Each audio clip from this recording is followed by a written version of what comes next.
bloque yo voy a hablar de... Bueno, hemos presentado ya un poco lo que hemos hecho es las bases moleculares.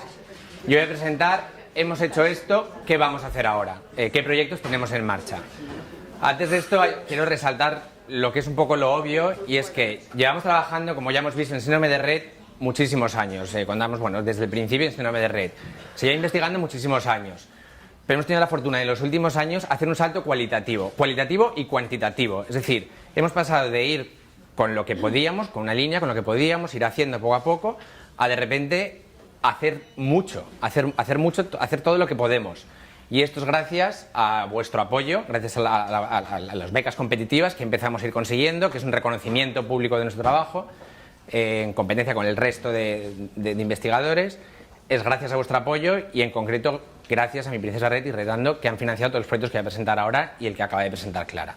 Así que de nuevo, muchísimas gracias por nos habéis permitido este salto. Entonces, con todo esto, ¿qué vamos a hacer ahora? Planteamos 4 proyectos. Por una parte, 4 proyectos que dividiríamos en dos bloques. Tendríamos un primer bloque de investigación translacional y un segundo bloque de proyectos de tratamiento directamente, algo como más que translacional, algo ya directamente aplicativo o aplicado. Todo esto puesto siempre sobre el enfoque terapéutico.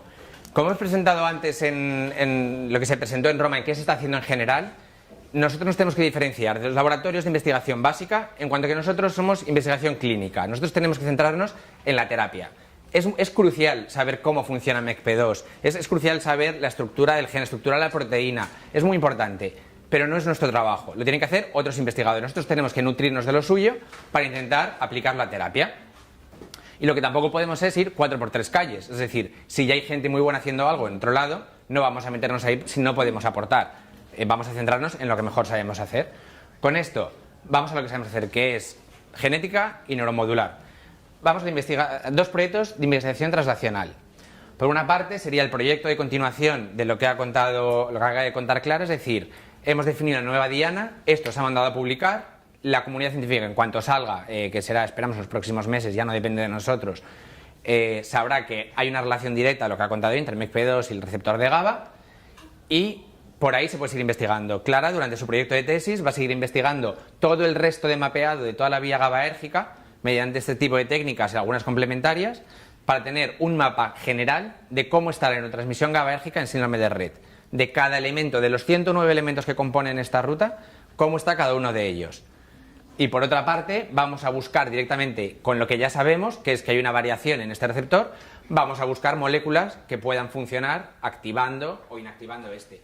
Es muy importante lo que ha contado Clara, como ha contado al final, la evolución dinámica de la expresión de este receptor, es decir, que en elementos jóvenes, ratonas jóvenes y modelos jóvenes veíamos que estaba bajo, y sin embargo en adultas y en las pacientes adultas veíamos que estaba elevado, o un poco más mayores veíamos que estaba elevado. Es decir, que no tenemos que pensar, esto es dinámico, esto fluye con el tiempo. No podemos pensar, Rett, GABA es esto sí o sí. No, es que a lo mejor ahora tenemos que silenciarlo y luego tenemos que aumentarlo. Entonces, todo este proceso va a ser parte de la tesis de Clara, y la parte de búsqueda de nuevas dianas nos planteamos una colaboración con un grupo en Washington, con el doctor Gibson en Washington, que es una de las personas que más sabe de la farmacomodulación, es decir, de manejar farmacológicamente la neurotransmisión del GABA.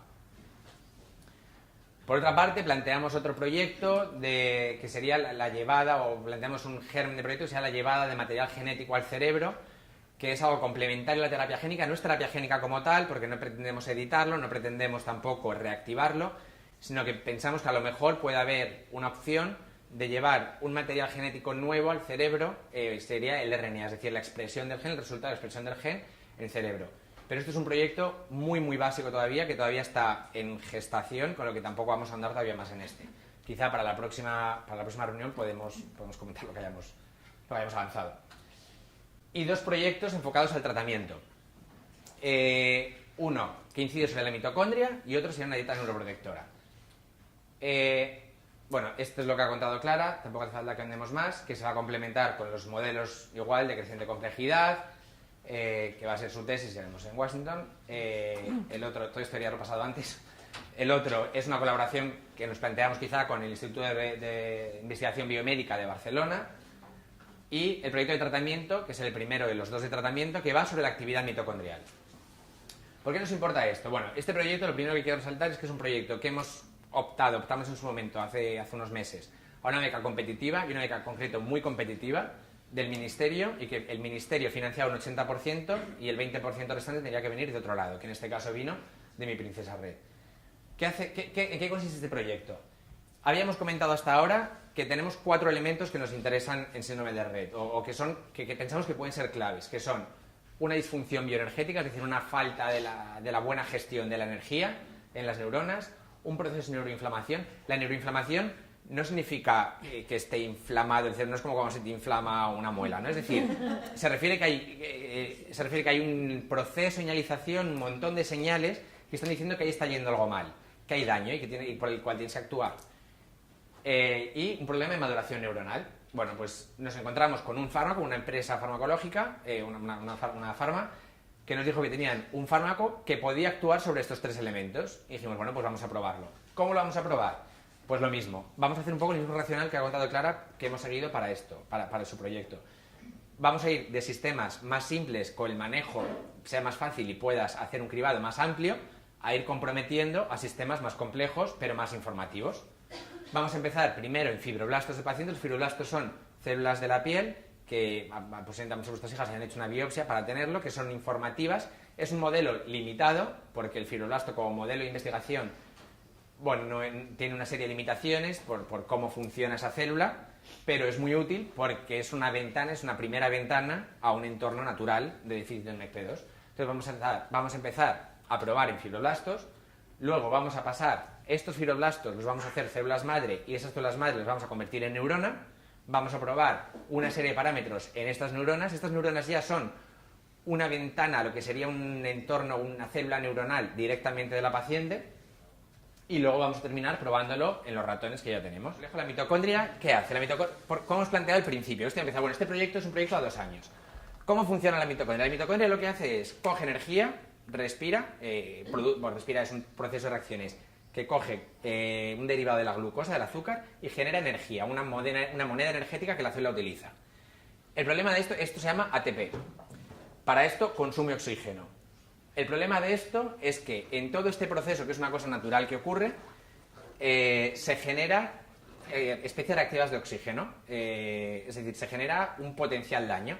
Para esto la célula tiene un sistema de células de proteínas antioxidantes naturales que lo que te hacen es todo el daño que estás produciendo como consecuencia de respirar este oxígeno, evitártelo o paliarlo.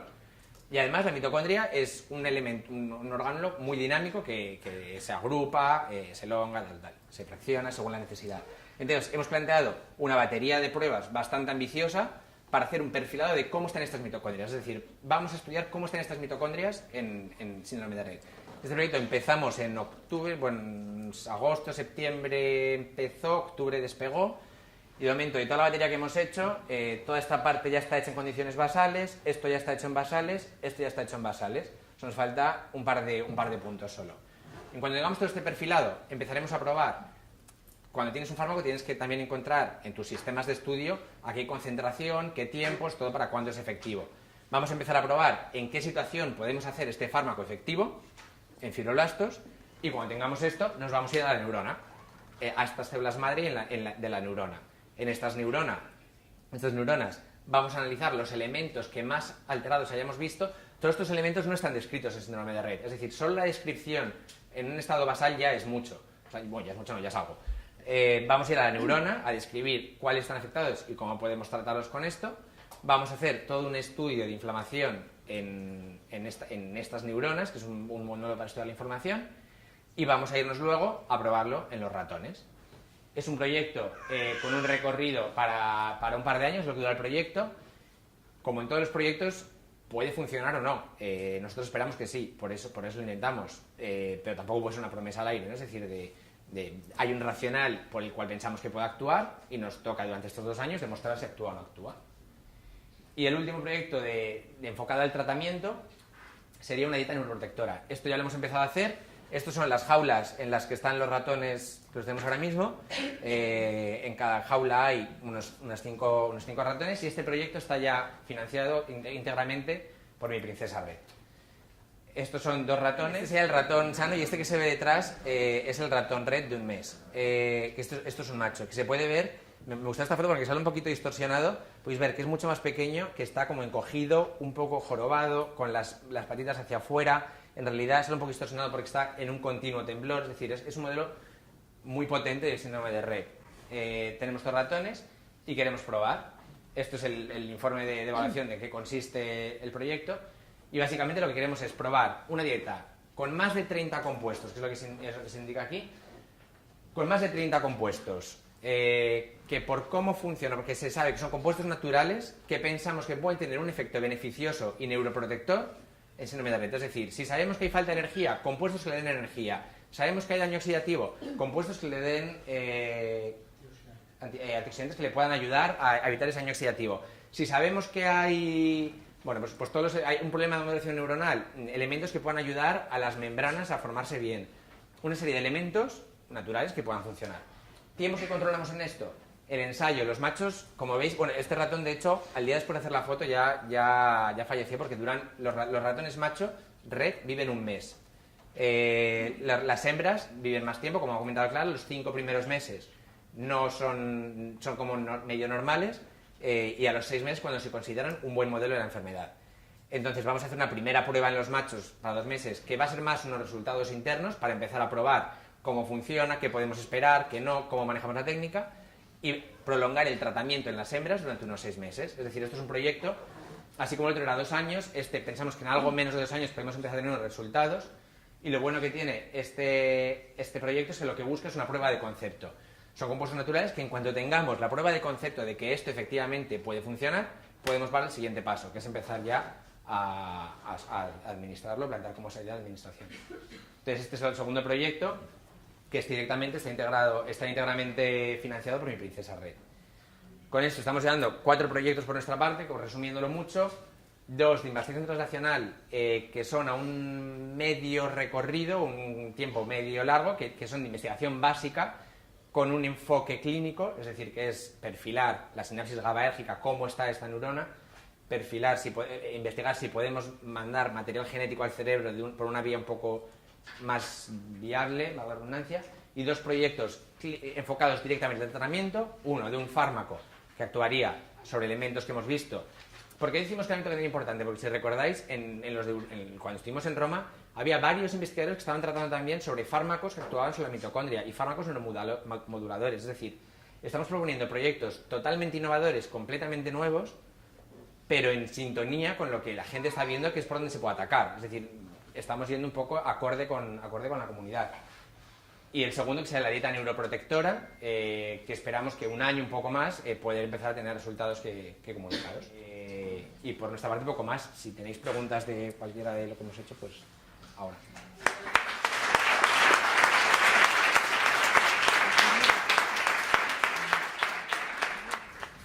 Con las células mitocondriales, ¿qué esperáis obtener? ¿Qué beneficios podéis que podría tener? En el proyecto de la terapia de la mitocondrial,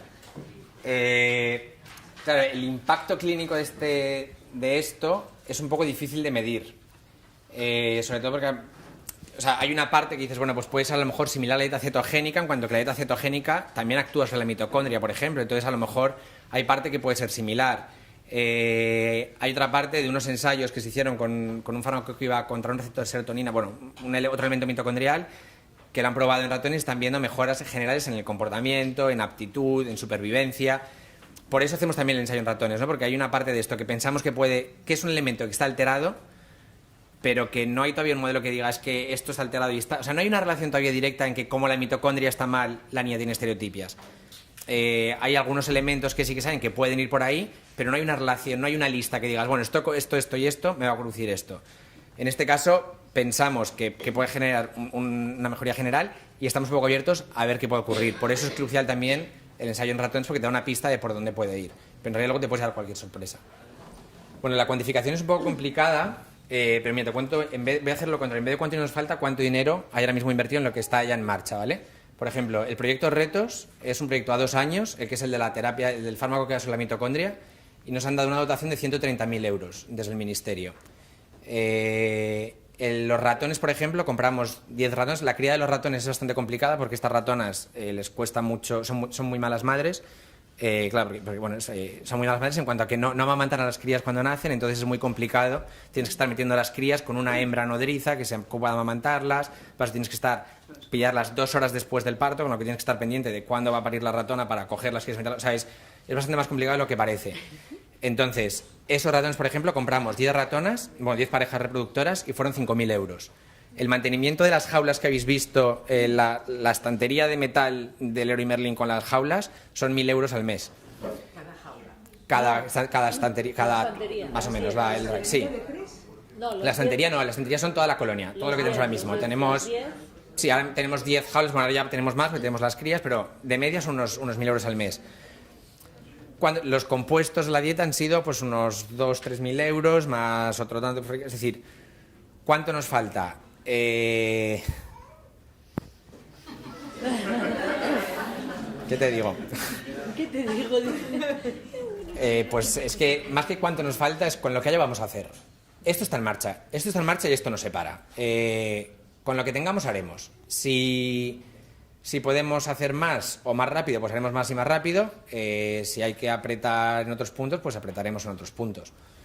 Pararse no se va a parar, parar no nos vamos a parar. En cualquier caso, todos estos proyectos cada vez los presentamos a becas competitivas, es decir, que aunque contamos con el apoyo de asociaciones y tal, no paramos. Es decir, que cualquier presión económica que consigamos relajar de ahí, pues es bienvenida, sobre todo porque además lo podemos incorporar en otra cosa, ¿no? Es decir, yo, por ejemplo, tenía hasta ahora, yo estaba financiado, mi contrato estaba soportado por Mi Princesa Red, por una actuación de Mi Princesa Red. Este año he pasado a depender, mi contrato ha pasado hasta contratado por el CIBERER, que es el Centro de Investigación en Red de Enfermedades Raras, que depende del Instituto de Salud Carlos III, y con la presión económica que hemos liberado al liberar mi contrato, nos hemos permitido comprar los ratones y contratar a Uliana, que es un apoyo que acaba de la nueva integrante del equipo. Es decir, es que esta cuantificación es dinámica y difícil de hacer. Pero nosotros hemos pasado una hoja que para este año, pues Claro. lo que necesitamos son 500 millones. Teniendo en cuenta personal, fungible y toda una serie de gastos. Hay un punto muy Que importante. no lo cubrimos, no lo vamos a cubrir. Hay un punto muy importante también en que la diferencia entre las competitivas y las no competitivas, la competitiva tiene un punto a favor y un punto en contra. Un punto a favor en cuanto a que relajas dos a favor, que relajas presión económica, y por otra parte, una beca competitiva, por ejemplo, esta de este fármaco, hemos competido contra todo el mundo, es decir, con gente en ensayos de oncología, en VIH, en Alzheimer, en Parkinson. Es decir, no era, por ejemplo, esta no era una cosa enfocada en enfermedades raras, era una beca que competías contra todo el mundo, a calzón quitado. Entonces, es un reconocimiento importante decir, oye, lo que yo estoy haciendo por una enfermedad minoritaria, una promesa tal, tiene un reconocimiento frente a este otro en cáncer de mama, por ejemplo, que eso está muy bien. La cara mala de las becas competitivas es que son extremadamente rígidas. Es decir, tú planteas qué vas a querer hacer, presupuestos que vas a querer hacer, y no te puede salir más de un 5% de cada parte. Es decir, si yo, por ejemplo, mañana veo algo muy interesante en mitad y me apetece tal, no puedo. O peor aún, si es sobreestimado el coste de unos reactivos, resulta que luego, o que uno no ha salido bien y tengo que hacerlo más, no puedes hacerlo. Es decir, tienes que intentar lo que hay. Por eso, sin embargo, las dotaciones privadas nos dan una libertad creativa prácticamente, libertad creativa y operativa, que es esencial para el desarrollo de varios proyectos en paralelo y de nuevas ideas. Y también nos permiten contratar a personas, que es muy difícil. Las becas competitivas casi no hay convocatorias para contrato de personal. Exactamente, y eso ha hecho una gran diferencia en nosotros. Una gran diferencia, lo que decía Alfonso, en el salto cualitativo, es poder tener a personas todo el tiempo, única y exclusivamente trabajando en síndrome de Rett. Eso es lo que nos ha hecho crecer y nos está haciendo evolucionar.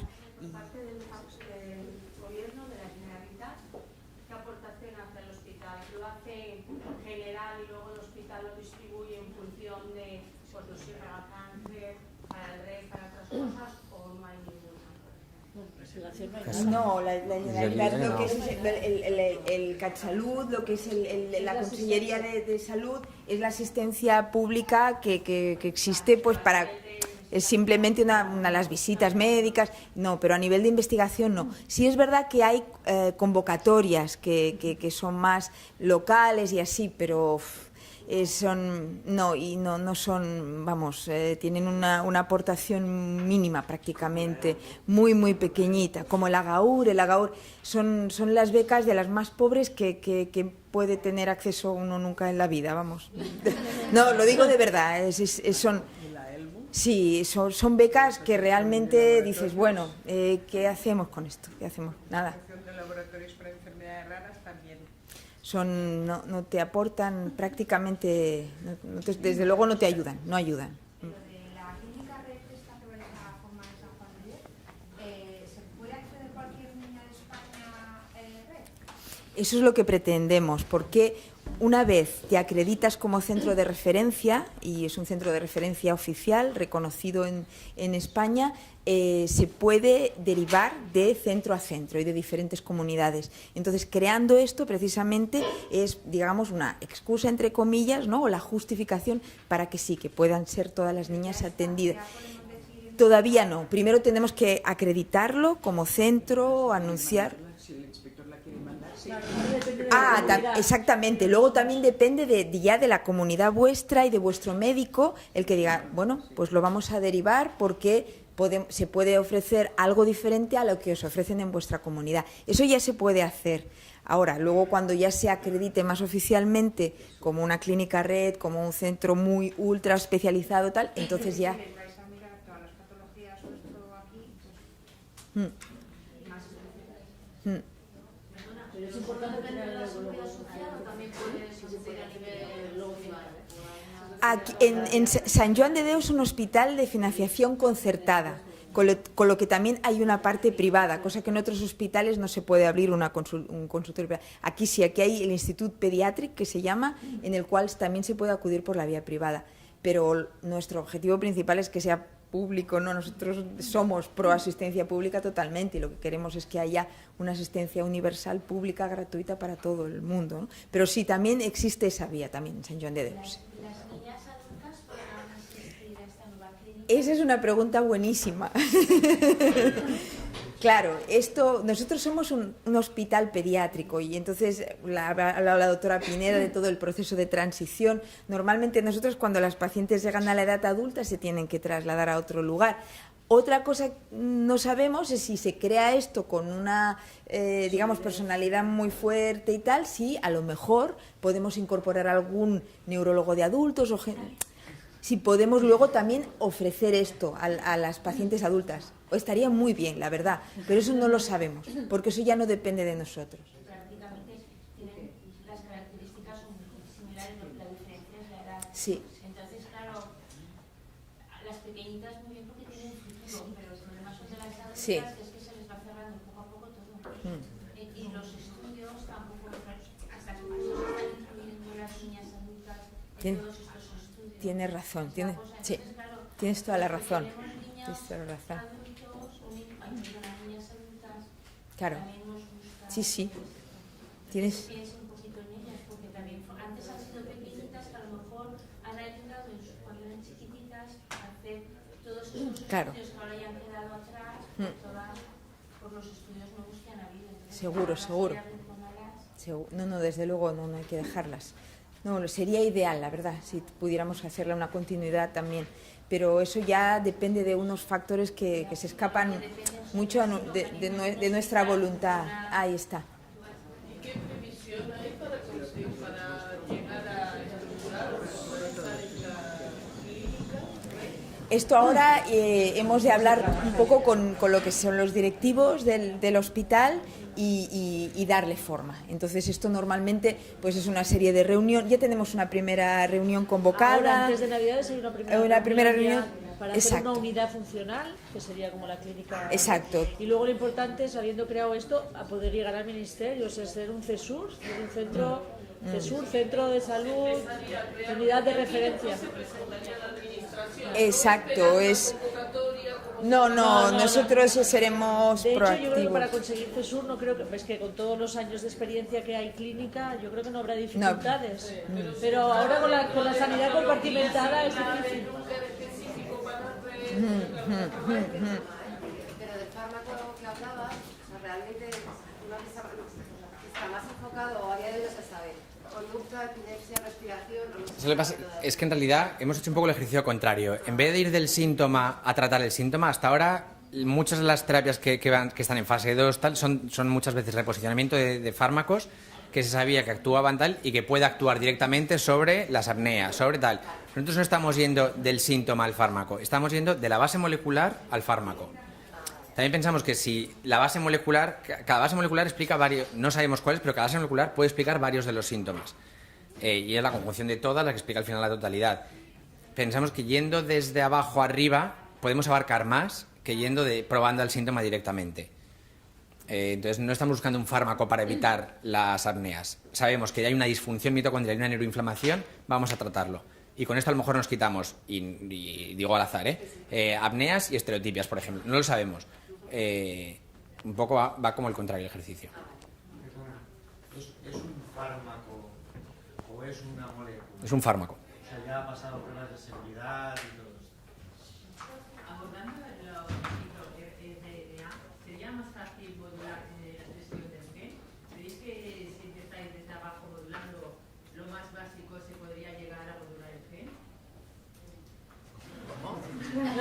Sí, creo que entiendo. El microRNA afecta el paso del RNA, que es el intermedio entre el gen y la proteína. El microRNA al gen no. Tú puedes alterar, tú puedes tratar microRNAs. Si tú ves, por ejemplo, que tienes niveles muy bajos de microRNAs, tú puedes añadir microRNAs porque son circulantes. También puedes añadir anti-RNA, pero eso al gen no te hace nada.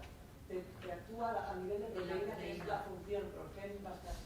Ya hay gente en Italia, en Holanda, por ejemplo, en Italia, buscando cómo alterar, ir lo mismo que estamos haciendo nosotros, pero sobre la base génica. Entonces nosotros, como esa parte es más complicada y tiene una vista más a largo plazo, y tampoco es nuestro área de expertise, de experiencia, no es donde vamos a ir. Estamos yendo al efecto sobre la célula. O sea, es decir, hemos ido un paso más allá. Tiene todo el sentido del mundo, pero ya se está haciendo. En realidad, al final es lo mismo. Lo que tú propones o lo que comentas es la terapia génica. Somos un punto por encima para ir sobre ello. Bueno, ¿queréis que nos hagamos una foto todos? 1, 2, 3. Vamos. Ya está. Ya está. Venga.